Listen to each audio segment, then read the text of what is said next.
Estamos hablando de la vida en la familia de Dios. Es el tema de este mes de mayo, la vida en la familia de Dios, cómo se vive dentro de la familia de Dios. Incluyendo, ahí estamos hablando sobre misiones, la obra misionera de la iglesia a nivel local, la obra misionera de la iglesia en su comunidad, la obra misionera de la iglesia en la nación y hasta los confines de la tierra. Como Cristo dijo, Jerusalén, Judea, Samaria y hasta los confines de la tierra. Pero hoy nos vamos a concentrar en el trabajo de la iglesia dentro de la iglesia local.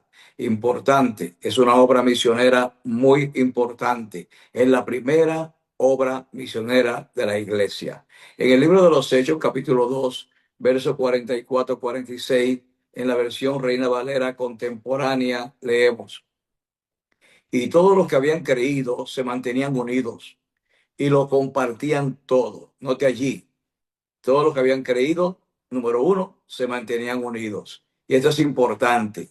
Tenemos que mantener la unidad, que es el vínculo del amor dentro de la iglesia. Tenemos que trabajar para destruir todo lo que vaya en contra de la unidad y establecer allí el vínculo del amor de Dios para que la iglesia camine en fuerza, en poder y en unanimidad.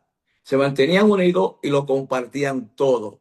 Cuando la gente está unida y se ama, se respeta, se honra, entonces es fácil compartir lo que uno tiene con el necesitado. Es fácil ver la necesidad de los demás cuando no estamos ensimismados en nuestra propia prosperidad, nuestras propias necesidades, en nuestras propias cosas. El creyente tiene que renunciar al egocentrismo cuando viene la familia de Dios. Por eso se llama la familia de Dios. Tenemos que comenzar a ver el mundo desde una óptica diferente, la óptica del Señor. Y como ellos habían creído, estaban juntos, lo compartían todo, dice, vendían sus propiedades y posesiones y todo lo compartían entre todos, según la necesidad de cada uno. Todos los días se reunían en el templo y partían el pan en las casas y comían juntos con alegría y sencillez de corazón.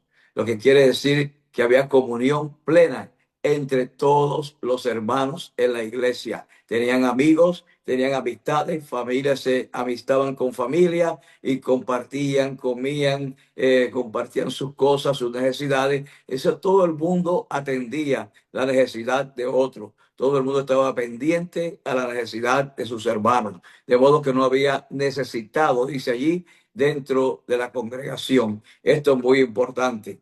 La obra misionera de la congregación, dentro de la congregación, es una obra grande, con la gente necesitada, con los enfermos, con las viudas, con los huérfanos, con niños que están criándose con su madre, pero no tienen un padre para responder por ello. La iglesia tiene una gran responsabilidad de proveer no solamente cosas materiales, pero también afecto, cariño, reafirmar toda la imagen de familia dentro de la congregación, suplir lo que falta. Esto es muy necesario. Y eso vamos a hablar hoy. Yo sé que hay misiones urbanas, hay programas misioneros de la iglesia dentro de la comunidad, hay misiones nacionales e internacionales que hacemos, y esto es importante también. Y quiero hacer un paréntesis y decir que a veces nosotros comenzamos una congregación, gente comienza en congregaciones que apenas tienen fuerza para sostenerse, para pagar su renta, y ya están queriendo ir a otros países y haciendo ofrecimientos de mandar dinero para comenzar nuevas misiones cuando no tienen ni siquiera con qué pagar la renta en casa. Yo siempre he creído que las misiones no es algo que se fuerza. Las misiones suceden naturalmente, como cuando una mujer se embaraza.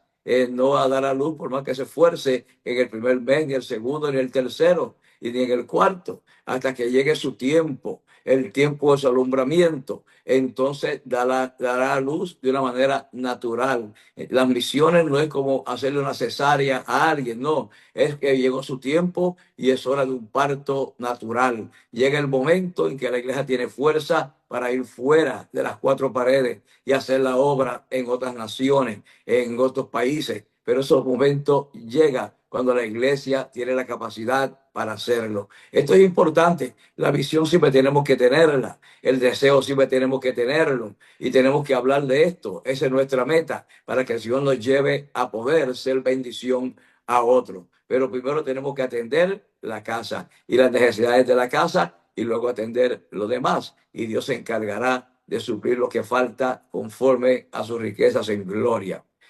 Entonces, muy importante, lo primero que se le debe enseñar a los que se salvan es a amar y cuidar el cuerpo de Cristo. Jesús nos dijo que esta era la señal que ganaría el mundo, que influenciaría el mundo, que tocaría el mundo, en que la gente vería cómo nos amamos los creyentes dentro de la iglesia, en que nos amaríamos los unos a los otros, como Él mismo nos ha amado.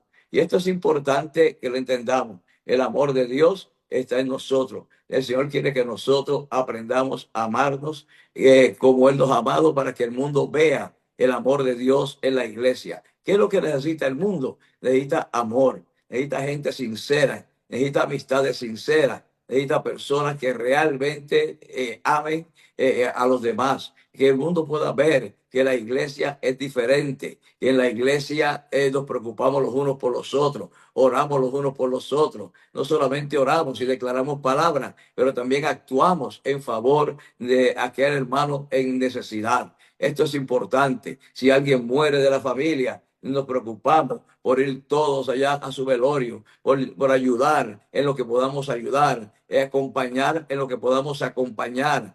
Mostramos un dolor sincero.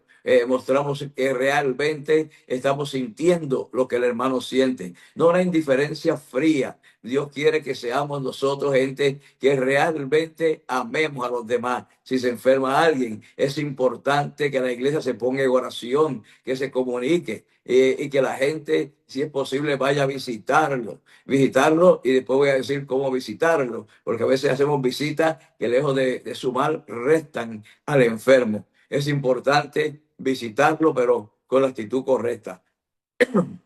Recuerdo una vez, fui a visitar a un pastor a Venezuela que tenía un diagnóstico médico que era que iba a quedar inválido el resto de su vida, con un cáncer en la espina dorsal. Y cuando llegué a su cuarto, siempre cuento esta historia porque es interesante. Cuando llegué a verlo, me fui a Venezuela a verlo, porque era uno de nuestros pastores queridos, y llegué y me encontré con su cuarto rodeado con escrituras. Él había hecho escribir letreros de sanidad, de liberación, de fe, por todos lados, y tenía todas las paredes forradas con eso. Y cuando entré, yo le dije, wow, tú estás rodeado de la palabra. Sí, estoy aquí creyendo a Dios. Aquí no permito incredulidad, no permito visitas que vengan a decir, ay bendito, pobrecito, que mira, que no, aquí yo quiero que la gente que venga con palabras de fe, venga a declarar palabras sobre mí, venga creyendo conmigo, ponerse de acuerdo que Dios me va a levantar de esta condición. Y yo dije, wow, este me tiene una fe impresionante. Así que me puse de acuerdo con él, oramos, declaramos la palabra, nos gozamos y dimos gracias a Dios por su sanidad y por su restauración completa. La historia larga, corta, es que Dios hizo desaparecer el cáncer. La espina dorsal apareció totalmente limpia, sin ningún tipo de daño, se restauró completamente, y meses después estaba yo en Venezuela jugando basquetbol con él. Dios hizo un milagro extraordinario y se llama el pastor Ramón Machado en Venezuela. Todavía está pastoreando, ahora es el apóstol Ramón Machado. Entonces, muy importante lo que Dios hace cuando nosotros hacemos visitas correctas, con el espíritu correcto, de la forma correcta, podemos ser bendición para el cuerpo de Cristo. Entonces, muy importante, muy importante. En Juan capítulo 17, 21 al 24, Jesús dijo, para que todos sean uno, como tú, oh Padre, y yo en ti, que también ellos sean uno en nosotros, para que el mundo crea que tú me enviaste. Padre, quiero que donde yo estoy, también estén contigo aquellos que tú me has dado, para que vean mi gloria, la cual me has dado, porque me has amado desde antes de la fundación del mundo. En esto conocerán todos que ustedes son mis discípulos, añadió Jesús en Juan capítulo 13, verso 35. En esto conocerán todos que son mis discípulos, si se aman los unos a los otros, como yo os he amado. Muy importante, ustedes los conocerán por su fruto. La gente nos conocerá por nuestros frutos, pues no se conocen, no se recogen uvas de los espinos, ni higos de los abrojos, dijo el Señor en Mateo 7:16. En otras palabras, hablando de que en la iglesia habrá falsos hermanos y falsos profetas, que no serán parte del espíritu de la iglesia. Tenemos que distinguir entre la gente falsa y la gente sincera. La gente sincera nunca está hablando mal de otro. La gente sincera siempre está levantando la manera de ayudar a otras personas, promoviendo la ayuda, promoviendo el amor, promoviendo el levantarle las manos a alguien, orando por las personas. La gente sincera es la que se levanta a visitar un hospital, por lejos que sea, incómodo que sea, cuando alguien está enfermo y va a llevar consolación, palabra, a dejarle un Nuevo Testamento o a dejarle, qué sé yo, un audio para que esa persona lo oiga, o lo que le permitan en el hospital, comenzar a mostrar el amor y las buenas obras en esa persona que está en necesidad. No solo una oración de fe para sanidad, hay que hacerlo, pero seamos sinceros, no todas las personas por las cuales oramos se sanan, pero sí todas las personas pueden recibir el influjo del amor de Dios cuando están en necesidad por medio del amor y el corazón de una iglesia que se ama, como la iglesia primitiva. Por causa del amor de la iglesia primitiva, la escritura dice que el Señor añadía a ese venio, a esa iglesia, cada día los que habrían de ser salvos. Quiere decir que Dios está interesado en traer a la iglesia a ver crecimiento cuando la iglesia es un lugar donde la gente que llega es educado, es ministrado, es levantado, se incorpora literalmente dentro del cuerpo de Cristo y se convierte en un hacedor de buenas obras. Muy importante. Entonces, el primer campo misionero de la iglesia son sus miembros. Nadie que está conectado a una casa espiritual debe pasar hambre y debe pasar necesidades. Yo siempre en el pastorado, cuando me entero que alguna familia está en necesidad, no tengo que decirle nada a nadie, hago lo que tengo que hacer y de inmediato trato de cubrir esa necesidad. Y si es algo que es continuo, trato de alentar a la congregación y a la administración y a los hermanos para que ayuden a su hermano en necesidad. Antes de pensar en Judea, en Samaria, en los confines de la tierra, tenemos la obligación de ayudar a los nuestros. Ponga eso en su corazón. Tenemos la obligación de ayudar a los nuestros. El mandato de preferirnos los unos a los otros es claro. El apóstol Pablo nos manda a preferir a los domésticos de la fe, a los creyentes. Quiere decir que necesitamos aprender a preferir nuestros hermanos sobre la gente que no conoce a Dios, sobre los impíos, sobre la gente que está afuera. Tenemos que preferir a los hermanos. ¿En qué sentido? ¿Cómo? Si usted tiene una plaza de empleo, tiene una compañía, necesita un empleado, primero pregunta en la iglesia si hay algún hermano que esté en necesidad, que necesita un empleo. Y no importa muchas veces que no tenga todas las herramientas o todas las calificaciones. A veces hay que tener un poquito de paciencia, decir, te voy a entrenar, te voy a ayudar porque tú eres mi hermano. Pero claro, tú vas a ser honesto, vas a trabajar, te vas a esforzar por aprender el empleo, porque también necesito que produzca, ¿verdad? Pero te voy a ayudar. Y preferir a esa persona que es mi hermano en la fe, antes de ir a buscar a alguien afuera que quizás sabe más, pero no es una persona cuyo dinero va a ir al reino de Dios, cuyo corazón está en el reino de Dios. No es una persona que tienes que atender en primera plana, porque primero es atender la gente de Jerusalén, la gente de la casa. Eso es muy importante. Si tienes un apartamento para rentar y hay un hermano buscando un apartamento, entonces él debe ser tu primera opción siempre. Si tienes un lugar para rentar para un negocio y hay un hermano buscando para poner su negocito, ayúdalo, impúlsalo, ábrele las puertas y prefiérelo a él. Eso se llama preferir a los domésticos de la fe. Si hay una persona que brinda un servicio, sea cortar el cabello, sea, qué sé yo, hacer ropa, sastre, o arreglar ropa, o cualquier otra cosa, o vender algún producto o servicio, pues si tú tienes que comprarlo, cómpraselo a tu hermano, prefiere a tu hermano. No vayas a comprárselo a gente que va a usar su dinero para lo que tenga en su corazón. Si son impíos, van a usar el dinero mal. Si son borrachos, lo van a usar mal. Si son fornicarios, lo van a usar mal. Si son personas que hacen negocios turbios, lo van a usar mal. Pero si tú se lo das a un creyente, su dinero será usado correctamente para que tu gente, tu familia de fe se levante, prospere, se fortalezca. Eso es maravilloso. Y al fin y al cabo, los diezmos de esa persona irán a las misiones y a otras personas que lo necesitan. Entonces es importante que nosotros prefiramos a los domésticos de la fe. El primer campo misionero que tenemos, el que está más cerca, el que está delante de nosotros. Cristo dijo a los creyentes, a los discípulos, alcen los ojos y vean los campos que están blancos para la siega. Yo no creo que él estaba diciendo que mirara para la montaña o que mirara para el otro país. Creo que le estaba diciendo, ustedes están en medio de la cosecha, aquí está la cosecha, pero los ojos están hacia abajo. Levanten los ojos y vean lo que está alrededor, porque ustedes tienen el poder para ayudar a estas personas. Entonces, muy importante. Yo sé que esto puede ocasionar o traer desilusión muchas veces, porque quizás preferimos un hermano y no sale bueno y no salen las cosas bien como debería salir. Yo sé que es así. Tengo hermanos que tienen negocio y contratan hermanos y a veces las cosas no salen muy bien, pero siguen contratando hermanos y buscan la manera de seguir haciendo el bien. ¿Por qué? Porque ellos dicen la recompensa no viene de la persona, la recompensa viene de Dios y eso nunca cambiará, nunca cambiará.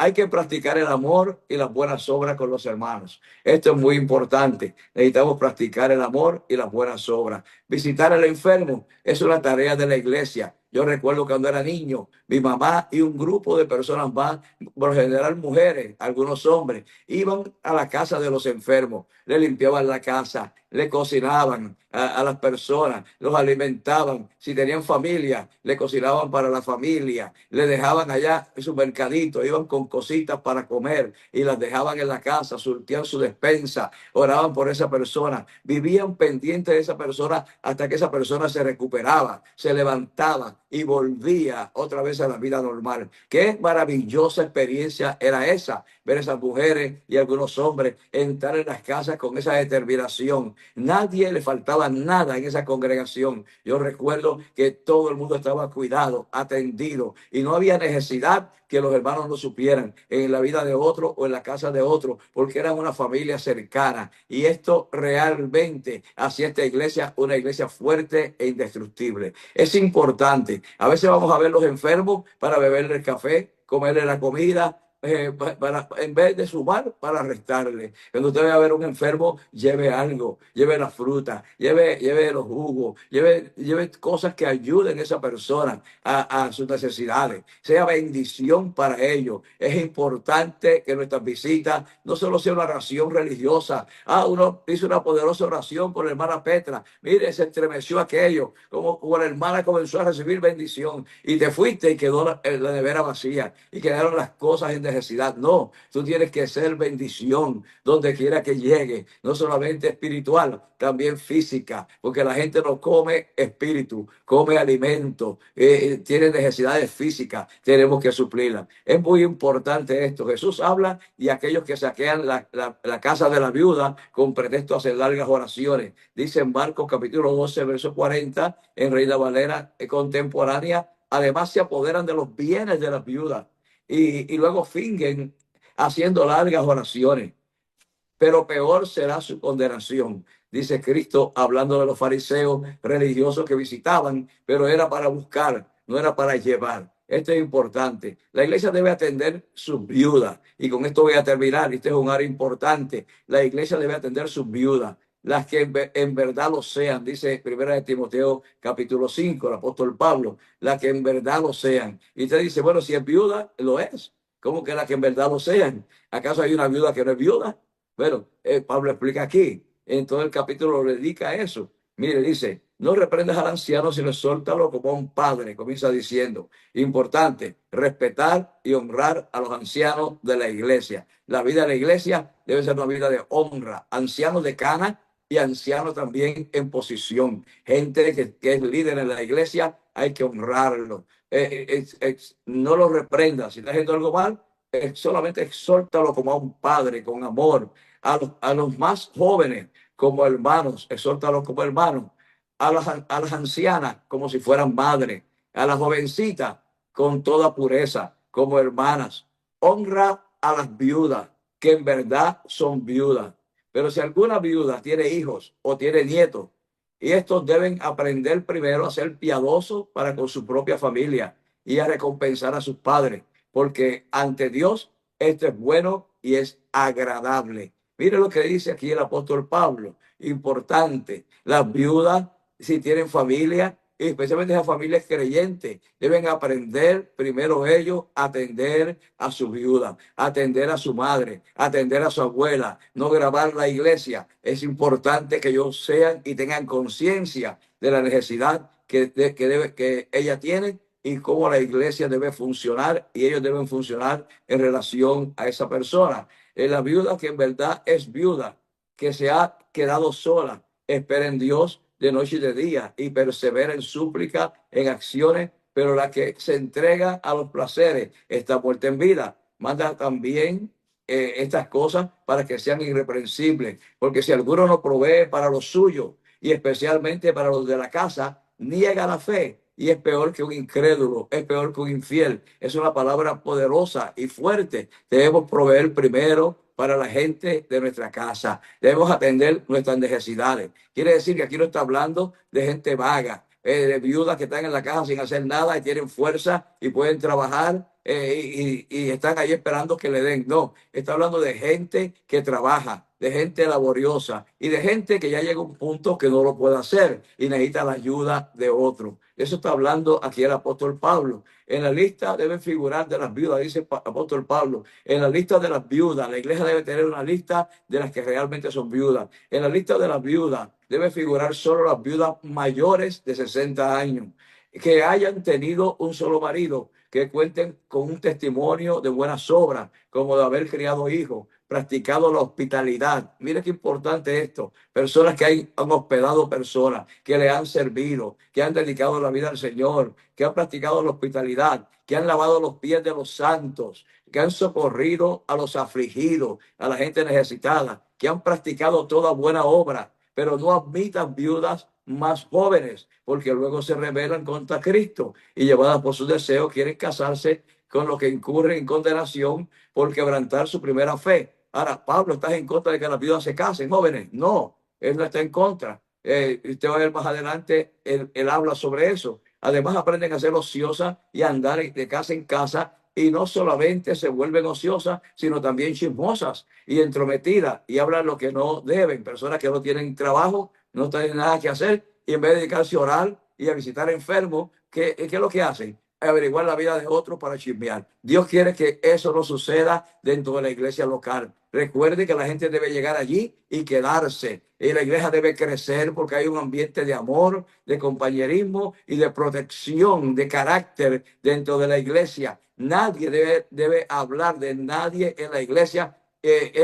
ni fuera de la iglesia. Las cosas de la casa se quedan en casa. Esto es importante. Hay gente que dice, para que ores. Mira, fulano tiene este problema. En la iglesia está pasando esto. Mira, reprende ese demonio. Eso no te conviene. Eso es un espíritu malo que se te ha metido. Tú tienes que proteger el carácter de la gente de Dios. Esto es importante. Protege tu casa. Por esto quiero que las viudas jóvenes se casen, dice Pablo más adelante, y críen hijos, que gobiernen su casa y que no den al adversario ninguna ocasión de maledicencia, porque ya algunas se han apartado por seguir a Satanás, y si algún creyente o alguna creyente tiene viuda, que las mantenga para no gravar a la iglesia. Así habrá lo suficiente para las viudas que en verdad lo son. Muy importante. Con esto termino. Necesitamos nosotros entender que Dios tiene un plan para su iglesia. Todo ese capítulo 5, este tiene que leerlo, 1 Timoteo tiene que leerlo. Son instrucciones poderosas del apóstol Pablo de cómo vivir dentro de Jerusalén, cómo vivir en la iglesia local, cómo vivir en familia con nuestros hermanos, para que haya un buen testimonio, para que la gente que llegue diga, oh, wow, no, mira qué poderoso predica el pastor, mira qué palabra trajo el apóstol, mira qué palabra dio el profeta, mira ese maestro cómo enseña, ese evangelista, mira la pasión que tiene. No, que la gente vea vea el amor de la gente en la congregación, el respeto en la congregación, la honra a los ancianos, la honra a las viudas, a los huérfanos, a los necesitados. Eso es muy importante. Y si hay una hermana que está criando hijos sola y esos hijos necesitan paternidad, acérquese con su familia y ayude a esos niños, sáquelos con los suyos también, junto con sus hijos, y dele un calor de padre, un calor de madre, un calor de hogar. Y también acuérdese de ellos en la Navidad, en su cumpleaños. Tome la meta de atender a alguien dentro de la congregación, a 2 o 3 personas. Y le digo algo, usted se sentirá la persona más dichosa del mundo. Y el Señor bendecirá su vida, bendecirá su casa y todo lo que usted tiene. Y usted será realmente parte del cuerpo sano, del cuerpo poderoso de Cristo en la tierra. Yo le bendigo y espero que este consejo les sirva para ser un mejor creyente, para ser un mejor hermano, para ser un contribuidor de todas las cosas en el reino de Dios, y que usted se haga un ministro poderoso y eficiente de la gracia del Señor. Los bendigo. Amén.